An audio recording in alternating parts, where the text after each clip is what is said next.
तो ऐसे संतों के चरण के स्पर्श से जल पवित्र होता है।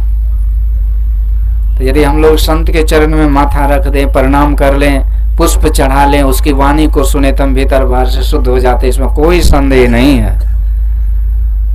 ये असली तीर्थ है। संतों ने भी कहा, शास्त्र पुराणों में भी है, ये भीतर को शुद्ध करता, बाकी बाहर में कौन मना करता है। ये तो परंपरा है हम लोगों का, मंदिर में जाना, फूल पत्ती अगरबत्ती जलाना, घंटी बजाना, गंगा जी में स्नान करना, व्रत रखना, उपवास रखना, ये सब करिए, लेकिन सब कुछ के पीछे भी ज्ञान है। जब सत्संग कीजिएगा ना तो सबका लाभ मिलेगा, नहीं तो गुरु बिनु जप तप दान व्यर्थ व्रत तीर्थ फल नहीं दाता, लक्ष्मीपति नहीं सिद्ध गुरु बिनु वृथा जीव जग जाता। तो सबके पीछे ज्ञान है, रहस्य है। तो सत्संग को करते रहिए, तो बाकी जो भी कीजिएगा सब में लाभ होगा, क्योंकि उसमें आप असली चीज को पकड़ लीजिएगा। जैसे पांच मूर्ति के ध्यान गछने रहिए, अब की करवा ध्यान में तो 5 किलो दही और 1.25 किलो चूड़ा, तो दही चूड़ा के ध्यान के चूड़ा दही के नहीं, 10 चूड़ा के ध्यान, तो दही बेसी चूड़ा कम। अब 5 मूर्ति आए, सर पट घींच लिए, दही चूड़ा हो गया ध्यान। लेकिन जब सत्संग में जाएंगे तो चलेगा दही चूड़ा, ठीक है ना, दूसरा चीज नहीं चलेगा। लेकिन पहले बैठ के ध्यान कर लेंगे, फिर दही चूड़ा खा लेंगे, तो चकाचक हो गया दोनों तरह से। अब एकादशी का व्रत है, काहे हम मना करेंगे कि नहीं करो, जब सब दिन से करते आ रहे हैं तो हम सबके सबसे बड़े थोड़े हैं। लेकिन ठीक है, एकादशी में क्या होता है, 11 इंद्रियों को बस करना एकादशी व्रत है। 11 इंद्रियां कैसे बस होगी, तो उपवास करो। तो उपवास का मतलब क्या होता है, उप मतलब होता है समीप, वास मतलब निवास करना। तो समीप किसके समीप जाएंगे, चोर उच्चका के समीप जाएंगे तब उपवास होगा। तो उसी के लिए समीप, तो सत्संग के समीप जाइए, भगवान के समीप रहेंगे। तो सत्संग के समीप के लिए क्या होता है, जप होता है, ध्यान होता है। तो जब ध्यान करेंगे तो ये उपवास हो गया। अब बाकी बाहरी दृष्टि से कहते खूब खाते हैं उससे ध्यान नहीं होता, जो बिल्कुल भूखे रहते हैं उसे भी ध्यान नहीं होता। पर कभी कभी भूखा रहना भी शरीर समांग के लिए अच्छा रहता है। तो जैसा खावे वैसा मन। तो उपवास के दिन हम फल जल खाते हैं, मन एकदम रिलैक्स रहता है, फ्रेश रहता है, बिल्कुल शांत रहता है। तो इस तरह से फल जल जन उपवास में मदद करता है। ये फल जल उपवास का सहारा है, फल जल उपवास नहीं है। सत्संग का सार बात हम लोग को समझ में आता है। इसी तरह 9 दुर्गा पूजा है, ये भी साधना संबंधी बात ही है। उसमें षोडशोपचार जो पूजन है, जो संकल्प मंत्र है, ये सब में ज्ञान ही भरा हुआ है। तो जो ज्ञानी पुरुष है सत्संग के माध्यम से खंडन मंडन क्या करेंगे, असली बात को समझा देते हैं। आप अपने आप असली को पकड़ लीजिएगा, नकली छूट जाएगा। अब मान लीजिए पैसा हम झोली में लेके ढो रहे हैं, टकी आप तो नहीं चलता ठन्नी चरन्नी, नहीं तो पहले 10 पैसा ही 5 पैसा ही भी चलता था, यहाँ तक हमको याद है। पर उसके भी पहले 1 पैसा 2 पैसा चलता है, बाबा सबको याद होगा। अब कहिए वो आप 5,000 का यदि आपको कोई कन्हा पर थमा दे तो शायद उठाइयो नहीं पाइएगा, इतना भारी होगा। अब उसको ढो रहे हैं, उसी में एगो सोना का सिक्का है, अब उसका पहचान नहीं है। यदि एक दिन उसका पहचान हो जाए तो उसको जब पकड़ में आ जाएगा तो ये सब उसी के अंदर आ जाता है। इसका भी अपने जगह पर वैल्यू है, लेकिन उसका इससे 1000 गुना ज्यादा, अनंत गुना, कई गुना ज्यादा वैल्यू है। इसी तरह सार ज्ञान जो है ना सत्संग से समझ में आती है कि संत महापुरुषों के चरण की रज की क्या महिमा है। बंदों गुरुपद पदों परागा सुरचि सुरा सुभाष सरस अनुरागा। तो यहाँ भगवान कहते हैं कि जब तक वो सबरी महारानी का चरण का जल स्पर्श नहीं होगा तब तक इस सरोवर का पानी शुद्ध नहीं हो सकता है। सबों को आश्चर्य लगा, हम लोगों ने तो उसे त्याग दिया था, उसे बैन कर दिया था, प्रतिबंध कर दिया था कि वो नहीं आएगी।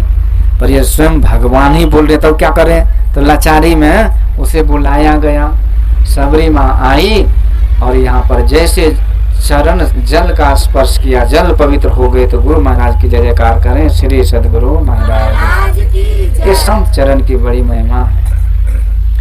तो चरण क्यों पवित्र है जानते हैं? चरण तो उनका भी, हमारा भी, आपका भी चरण तो वही हार चाम का है ना। सब घट मेरो साइया सुनी घटना कोय, अब बलिहारी वहाँ घट की जा घट पर घट होए। वो भी शरीर है, हम भी शरीर में है, लेकिन वो शरीर परमात्मा का शरीर इसलिए हो गया कि उस शरीर के माध्यम से परमात्मा को प्रकट कर लिए गुरु महाराज ने, इसीलिए वो रूप परमात्मा का रूप हो गया। इसीलिए वो ब्रह्म रूप सदगुरु नमो प्रभु सर्वेश्वर रूप। कहते परमात्मा को हम आप नहीं देखें, लेकिन यदि देखने का जिद है ना, देखना चाहते हैं तो सतगुरु मिले साहब मिले, अंतर रहा न रेख, मनसा वाचा कर्मना सतगुरु साहब एक।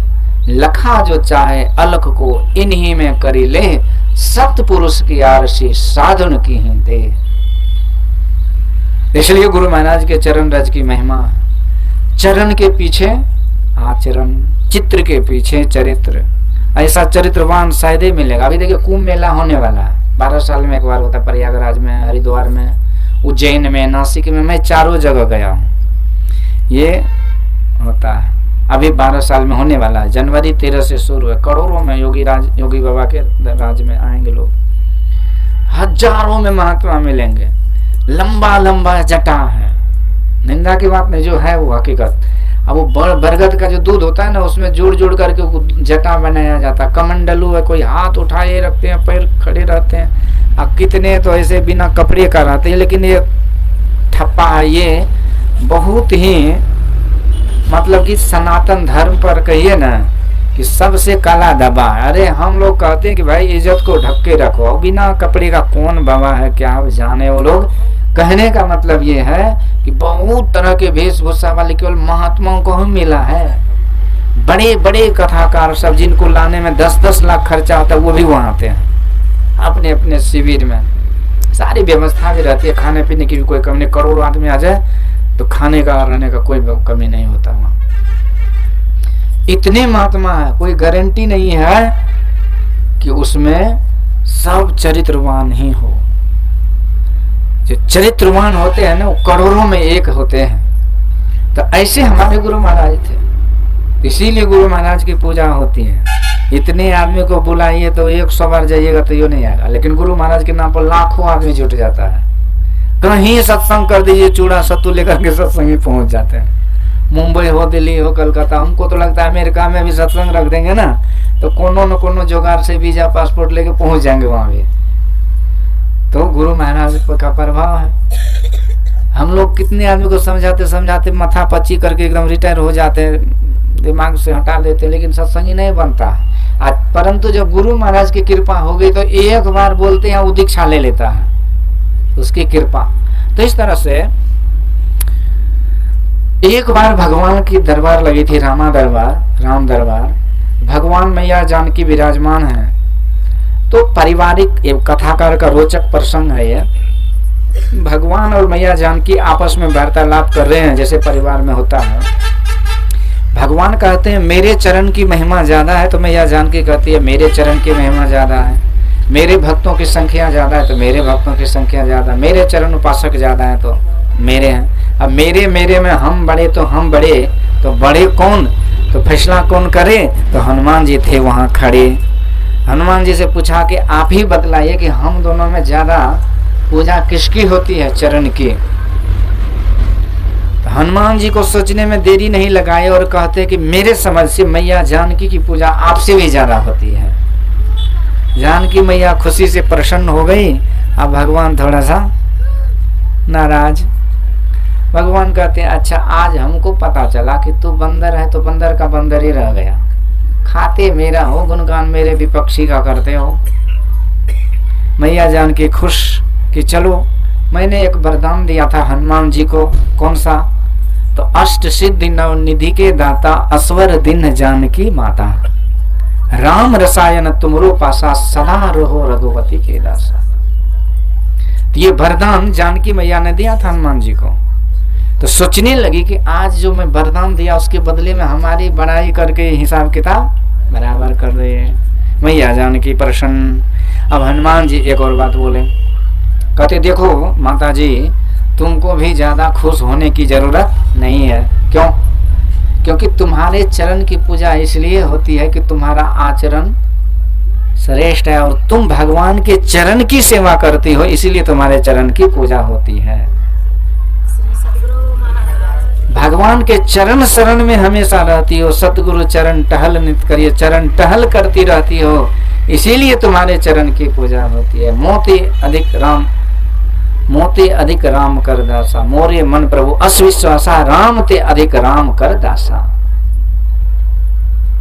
सातम समूह में जग देखा, मोते संत अधिक कर लेखा। तो इसलिए आपकी पूजा होती है। तो यहाँ अब भगवान खुश हो गए कि चलो बड़ाई तो मेरी हो गई कि मेरे कारण इसकी पूजा हो रही, तो हम बड़े हुए ना, भगवान बड़े प्रसन्न। हनुमान जी फिर कहते हैं कि देखो प्रभु, आपको भी ज्यादा खुश होने की जरूरत नहीं है। मैं जो बड़ाई कर दिया ना, इसमें आपको ज्यादा खुश होने की जरूरत नहीं है। क्यों? इसलिए कि आपके चरण की पूजा इसीलिए सबसे ज्यादा होती है क्योंकि आचरण आपका सबसे श्रेष्ठ और पवित्र और उत्तम है, सर्वोत्तम है। तो उत्तम और पवित्र आचरण के कारण आपके चरण की सारी संसार में पूजा होती है, और उत्तम चरित्र के कारण चित्र की पूजा होती है। तो ऐसे हाँ, संत महापुरुष जो उत्तम चरित्र और आचरण के होते हैं ना, इसलिए सबसे ज्यादा संतों की पूजा होती है। सबसे बड़े हैं संत, दूसरा नाम है, तीजे 10 अवतार उतने प्रणाम है, ब्रह्मा विष्णु में सकल संसार है, अरे हाँ पलटू सबसे ऊपर संत मुकुट सरदार है। तो इसलिए यहाँ मां सबरी के चरण का जल स्पर्श हुआ और वो जल पवित्र हो गया। इस तरह से मां सबरी को माध्यम बनाकर भगवान ने नवधा भक्ति का उपदेश दिया। प्रश्न होता है कि भक्ति जरूरी होता है क्या? हम लोग तो सोचते हैं ये हो जाएगा वो हो जाएगा, हम लोग फ्रेश हो जाएंगे, और भक्ति इसीलिए करते हैं कि वो काम पूरा हो जाए, वो काम पूरा हो जाए। भक्ति इसलिए नहीं करते कि शांति मिले, कि कल्याण हो, कि आवागमन छूटे, मुक्ति मिले, इसके लिए भक्ति नहीं होती है। भक्ति होती है कि बेटा हो जाए, बेटा हो जाए तो बेटा को नौकरी हो जाए, पुतहुआ बढ़िया है, पुतहुआ को भी नौकरी हो जाए, पोता हो तो पोता को भी नौकरी हो, पोता का पोता भी हो तो उसको भी नौकरी हो, मतलब जब तक उसका परिवार है सबको नौकरी हो, इसीलिए भक्ति हो।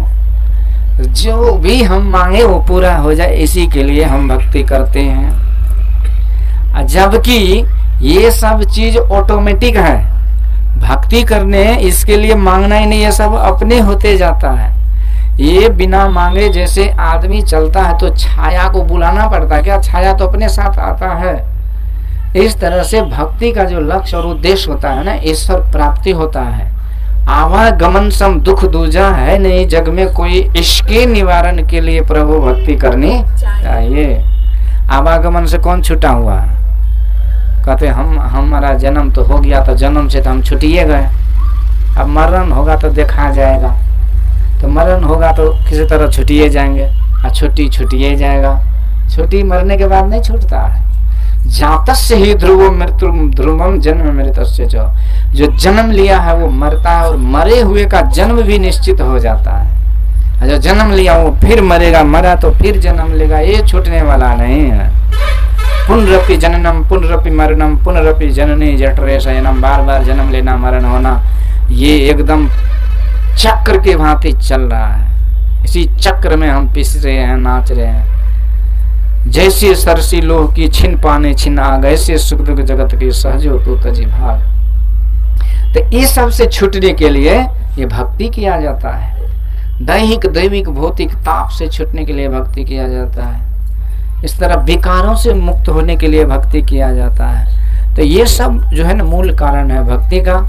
और इसलिए भक्ति, सब कोई इस चीज से परेशान है, सब विकार के शिकार हैं, सब ताप से तप रहे हैं, सब आवागमन में पड़े हैं। इसीलिए जितने मनुस्तनधारी हैं प्रभु भक्ति कर सकते सभी सबको भक्ति करने ही होगी, क्योंकि दूसरा कोई उपाय नहीं है इससे बचने का। नान्यः पंथा विद्यते अयनाय, दूसरा कोई रास्ता नहीं कि आदमी इस पापों इस दुखों से छूट जाए। असंभव काम संभव हो जाए, लेकिन इन दुखों से कोई भक्ति के बिना छूट जाए कभी संभव नहीं है। बालों को पेड़िए तेल हो जाए, असंभव है ना। पानी को मथिए घी हो जाए, असंभव है ना।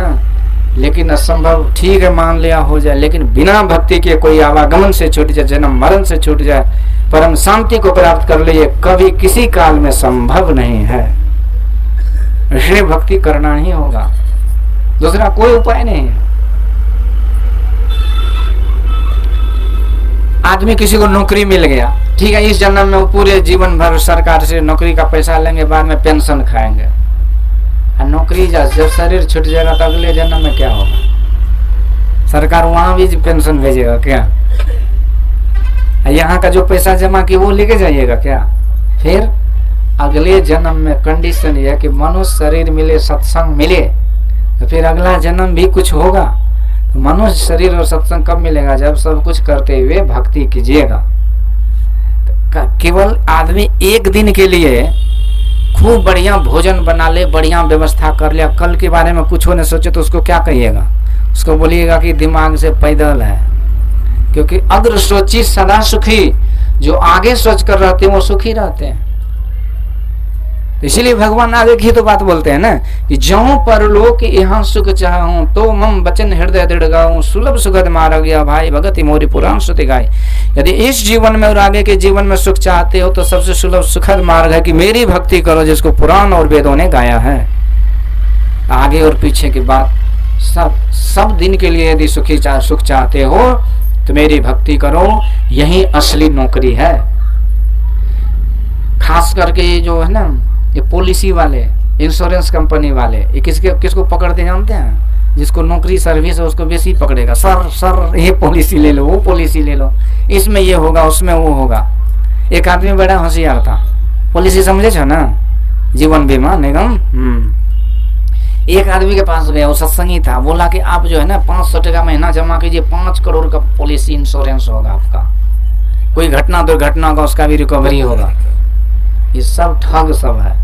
मेरे पास वो ओला गाड़ी है, उसका बैटरी डिस्चार्ज हो गई, आपको फोन करने का था, कुछ ना होगा, नहीं तो 8 साल का वारंटी दिया है। जब फंसाने के समय में ये बकवास करते हैं। तो बोला कि हमारे से इंश्योरेंस पॉलिसी ले लीजिए, हाँ ये होगा 5 करोड़। तो सत्संगी बोला कि मतलब कि 5 करोड़ मिलेगा बाद में? तो बोला हाँ, मरने के बाद। तो पूछा कि मरने के बाद हमको मिलेगा कि और किसी को मिलेगा? बोला नहीं, तुमको कहाँ से मिलेगा, तुम्हारे बेटा पोता को मिलेगा, नॉमिनी जिसका नाम दोगे। तो बोला नहीं, पॉलिसी में लूंगा, जब मरने के बाद हमको मिल जाए तो हम पॉलिसी ले लूंगा। तभी पॉलिसी देने वाला सोचा कि मर करके पता नहीं भुतवा बनेगा कि क्या बनेगा, भुतवा के नाम से पैसा कैसे ट्रांसफर होगा। तो बोला तो भागो यहाँ से। ये कोई इंश्योरेंस कंपनी ऐसा नहीं है जो आपके नाम से कुछ जमा कर दे और अगले जन्म में आपको हो जाए। लेकिन ये सत्संग भजन की जो पॉलिसी है, इंश्योरेंस है, रख दीजिए बैठिए। सत्संग भजन का जो पॉलिसी इंश्योरेंस है, खर्चे न होवे कोई चोर न लेवे, दिन दिन बढ़त समायो पायो जी मैंने राम रतन धन पायो, जन्म जन्म की पूंजी पाई जग में सभी खोवायो पायो जी मैंने राम रतन धन पायो, वस्तु अमोलक दी मेरे सतगुरु कृपा करे अपनायो पायो जी मैंने राम रतन धन पायो।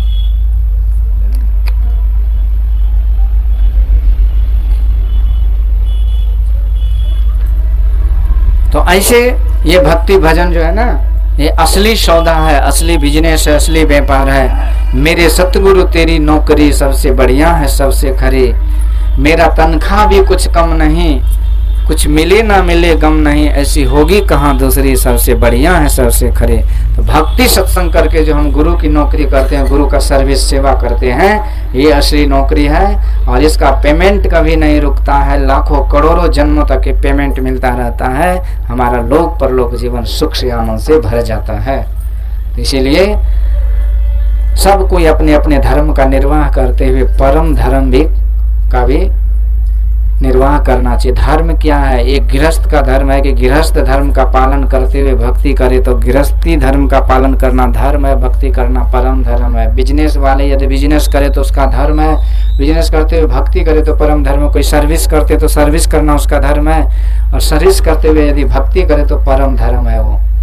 तो इस तरह से माँ सबरी को भगवान ने ये नवधा भक्ति का उपदेश दिए।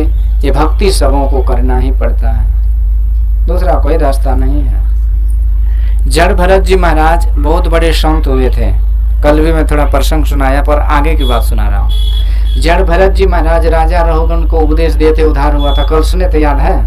हाँ, राजा रहुगण को भावाटवी का उपदेश दिए थे। भाव माने होता संसार, अटवी मतलब होता है जंगल। कहते राजन तू मेरे सत्संग को जब ध्यान से सुनोगे तो अपने जीवन का तुझे समझ आएगी कि तुम कहाँ से आए हो, कहाँ को जाना है, तुम्हारा स्वरूप क्या है, किस स्थिति में तुम हो और क्या हो तुम। तो यहाँ जड़ भरत जी महाराज सत्संग सुना रहे हैं। किसको? तो राजा रहुगण को। कहते हैं सुनो, मैं एक दृष्टांत सुनाता हूं कि एक व्यक्ति घर से निकला और अपने घर को जा रहा था, कहीं से निकल करके अपने रास्ते पर वो जा रहा था और रास्ते में जंगल था। उसी जंगल होते हुए रास्ते से गुजर रहा था। संजोग से बीहड़ जंगल में जब गया तो वहां पर 2-3 तरह के रास्ते निकलने लगे, दिखाई दिया तो वो उसमें भटक गया कि किस में जाना है नहीं जाना, और गलती से वो गलत रास्ता ही पकड़ लिया और संजोग से वहां बीहड़ जंगल में घुस गया और वहां 6 सूंड वाला हाथी उसे दिखाई दिया। अब अजीब सा हाथी को देख करके डर के मारे वो भागने लगा, हाथी भी उसका पीछा करने लगा। बेचैन व्याकुल होकर के भागते भागते भागते रहा। हाथी देखा तो मुड़ मुड़ के तो पीछे ही है। अब आगे एक रास्ते पर एक कुआं था।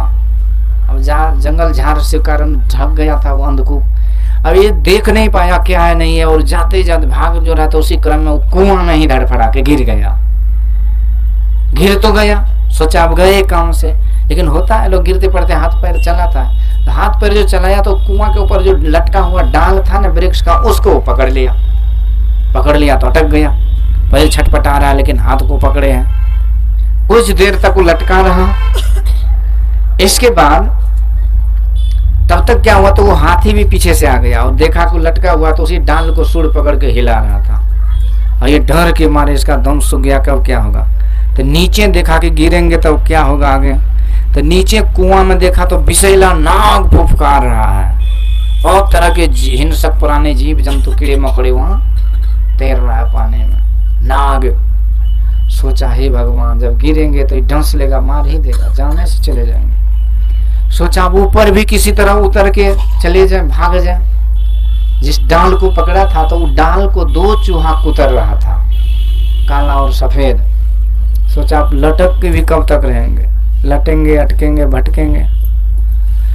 बड़ा कष्ट उसे था, बेचैन व्याकुल था उसे, उभय भांति अब मरण हमारा दोनों तरफ से। पर उसी समय क्या देखा, एक मधुमक्खी का छत्ता था उस ऊपर में वृक्ष पर, और उससे जो बूंद बूंद शहद टपक रहा था उसके जी पर ही गिर रहा था। अब शहद को टेस्ट करने में वो इतना तल्लीन हो गया कि भूल गया कि हम डाल पर लटके तो डाल को हाथी झकझोर रहा, चूहा काट रहा, नीचे गिरेंगे तो सांप डस लेगा, और लटके लटके हम कितने देर तक रहेंगे, इतना कष्ट हो रहा है, ये है वो। हर तरह की परेशानी को विस्मृत कर गया, भूल गया। किस चक्कर में, तो शहद को स्वाद के चक्कर में। यहीं पर सत्संग बंद कर दिए। रहुगण पूछते हैं गुरुदेव ऐसा मूर्ख प्राणी कौन होगा, ये ऐसा कपाड़ी कौन होगा, ऐसा नालायक अज्ञानी जड़ व्यक्ति कौन होगा, निष्ठ इतना कष्ट में पड़ा है तो उससे निकलने का कुछ प्रयास नहीं करे और केवल शहद चखने में लग जाए। जड़ भरत जी महाराज कहते राजन ये कोई और नहीं, ये दुटंगा मानव है। इसके पास इतना संकट आगे पीछे है जिसका कोई जवाब नहीं है। 84 लाख प्रकार के शरीरों से दर दर की ठोकर खा के भटक के आया है। पशु पक्षी कृमि आदि योनिन में भर में वो बहु बार हो, ऐसे ऐसे शरीरों में गया जहां भयंकर यातना के अलावा कुछ नहीं था। भगवान बुद्ध कहते जीव का इतना जन्म हुआ, इतना रोया कि इसके आंसू को इकट्ठा किया गया रहता तो नदी बन गई रहती, इतने बारी इसको जलाया गया, इसके अस्थि को इकट्ठा किया गया रहता तो हड्डी का पहाड़ बन गया रहता। और शाश्वतम दुखालयम, दुखालय जो संसार है इसमें दुख को ही तो भोगते आया, पर इस बार क्या मनुष्य शरीर में आ गया। ये मनुष्य संसार रूपी अंधकूप में ये लटका हुआ है। 6 सूंड वाला हाथी, ये 6 ऋतु है, 12 महीना यही जीवन को झकझोर रहा, जीवन के डाल को सब 6 ऋतु बीत रहा तो कितना 6 ऋतु बीतेगा साल में, जीवन में 100 सावन बीतेगा और क्या बीतेगा, 100 भादो बीतेगा, 100 होली, 100 दिवाली, इसके बाद 4 दिन की चांदनी, फिर अंधेरी रात। तो यही 6 ऋतु 6 सूंड वाला जो हाथी है ये झकझोर रहा जीवन के डाल को, काला और सफेद चूहा काट रहा निरंतर, दिन और रात यही काला चूहा, दिन रात ही तो जीवन को काट रहा घटा रहा है ना। इस तरह से हमारे जीवन रूपी डाल को तो खत्म कर रहा है। और यदि मान लीजिए कि मर ही जाएंगे तो आगे नाग फन फैलाए बैठा, वही है काल।